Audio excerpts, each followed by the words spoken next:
This is the Photography Enthusiast Single Shot Podcast.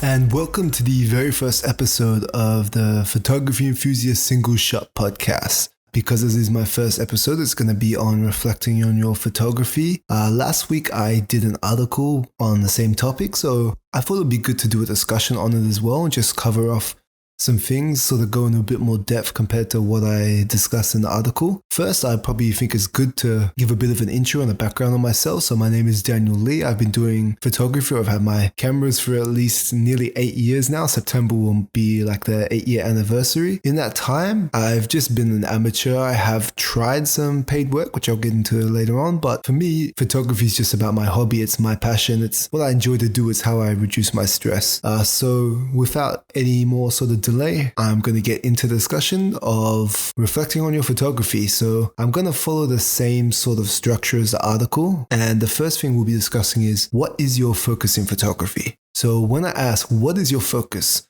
Or what do I mean is, what do you aim for your photography to be? Do you want to be a professional photographer? Or do you just love talking about photos without the technical side of things? So everyone loves the technical side. Well, not everyone. There are people that do just enjoy taking photos. They don't care about the gear. They don't care about the settings. They just take a photo of a nice moment, a nice scene, and enjoy it. Whereas there's people, which self-admittedly I am one of them, that do love the technical side as well. I love to talk gear. I love to buy gear, unfortunately, from my bank account. And I just, really into the technical aspects.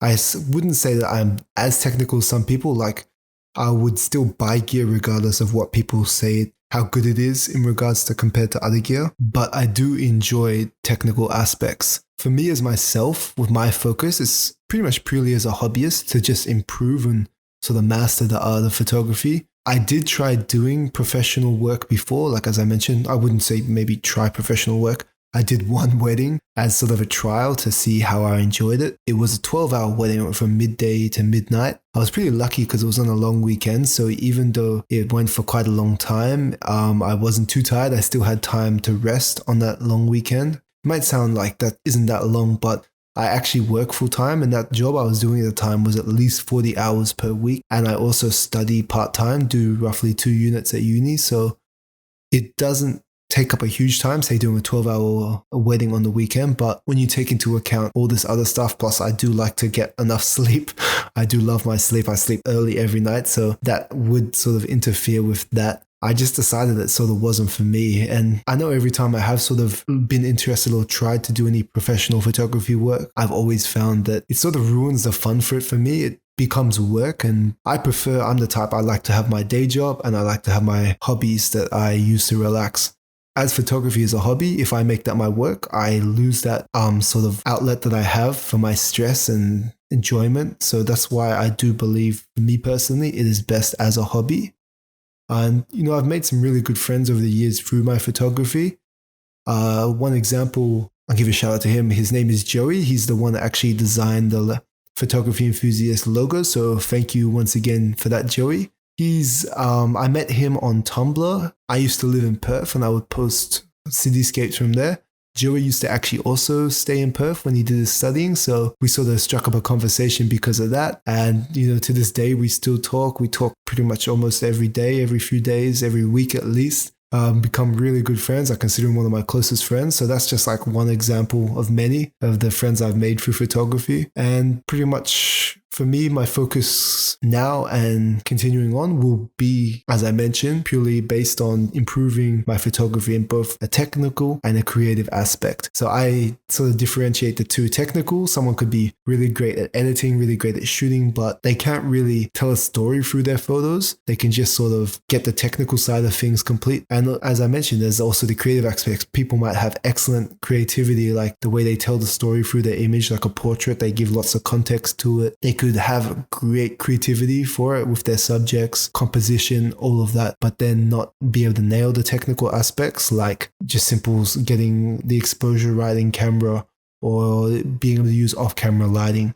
So for me, I want to improve in all areas. So the next topic that we'll be discussing is, has your photography style changed and improved? So this is generally the area that you can really reflect and see how much your style and how much your work has changed and improved over the years. So as I mentioned, I've been shooting since 2011. In the article, which I'll link in the show notes, it does have some photos that I've taken and compared. So the first set of photos was some self-portraits of myself and my girlfriend. So the first one was in 2012 and the second one was in 2019. I also linked another one in 2014 or 15, I believe it was taken. So when you look at these two images, the first one, I remember at the time I was like so proud of that image. I thought it was one of my best photos and couldn't get better than that was with a 550D and a 51.8, and at the time I'm pretty sure everyone's owned it, one of those cheap like $40 tripods. It's not even a ball head, it's like a pan head that only has like 3 different heights you can put it at, and it's like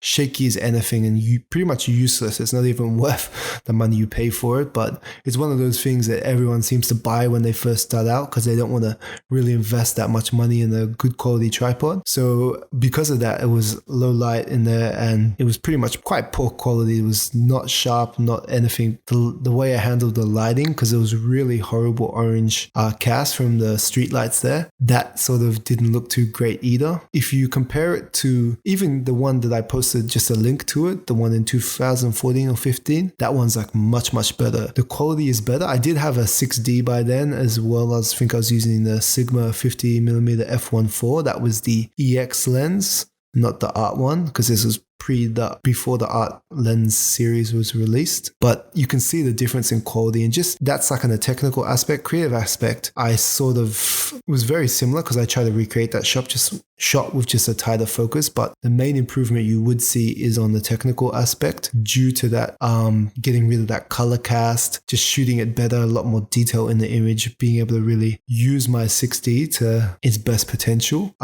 Pretty much a quick story on how I got my 6D. There was as soon as they announced it, I really wanted it, but at the time I wasn't able to afford it. There was a competition called the Passion for Perth photography competition. I entered that with a photo of Applecross Jetty back in Perth, and I actually managed to win. So that gave me $1,500 prize money. So at the time, the 6D was roughly around $1,800 or $1,900. They had $200 off as a Canon cashback, and then JB Hi-Fi, one of the local retailers here in Australia, they were doing, I think it was 15% off. So with that 15% off plus the cashback, it brought the camera down to only $1,414. So like it was finally affordable. So I pretty much got that straight away without hesitation because I won that money using my photography. So it went back into my photography and I was so happy with it. That's just a bit of backstory on that. And yeah, pretty much I learned to process better as well, quite a bit better by that time. With the other images, or actually quickly, I'll just touch on that 2019 one. So now I live in Sydney, so I wasn't able to sort of recreate that same image. I probably be heading back to Perth sometime next year, so I'll try and recreate it if I get the time. The 2019 one, as you can see, just the quality there is so much better compared to the other ones. The lighting was a lot better and sensors have come a long way. The sad thing about looking at that image is my hair, man. It's so grey. I can't believe how white and grey it looks. I have been taking vitamins recently that changed my hair color somehow. It made it like really black again, but otherwise just looking at that, it's just like when I remember when I took that photo, I was happy with everything except how I looked. I was like, damn, I'm showing my age.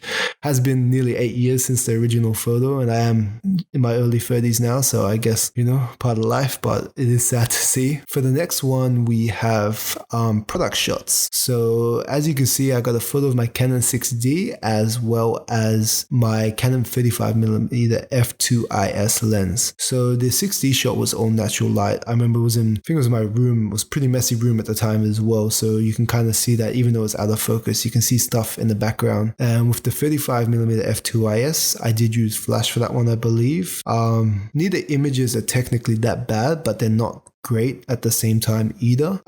When you compare them to the 2018, 19 or 17, 18 shots, you can see like to me, it's a huge difference. I use much better composition, like I make use of negative space. It's nothing wrong with filling the frame, but I feel like you do need some space and some frame, it's just too tight with the original shots compared to the other ones. And I also put a lot more focus on color. Funny thing is though, even looking at these photos now, especially the Sony A7 III photo, I can see a bit too magenta tint for my liking. I would actually edit it different if I was to go back and edit it again, which may actually do for fun one day, just to see how I make it different. But as you can see, I did change, I did incorporate flash a bit more. So both my product shots, the A7 III and the 16-35 f4.LIS, the Canon lens, were both with flash, I believe. I know the Canon definitely was, and I think the Sony was as well. Whereas before I wouldn't use flash and I wouldn't feel as confident with it. So that's sort of an example of where the technical aspects have improved. So that's what I recommend to you. Look at the photo from when you first started. It doesn't have to be like an exact same scenario, exact same photo. Just look at any photo from when you first started and compare to how it looks now and really see how your photography has changed and pretty much if there's lots of improvement. If not, I do have a group. I don't know if anyone is interested in joining over on Flickr and Reddit. You could post both photos or on there as a comparison or a link to them on your Flickr or something, just so we can see all the different photos as a comparison. I can even start a thread for that on either one. It'll be great to see the growth people have achieved over the years, and hope everyone appreciates being able to see what my change and growth has been over the years.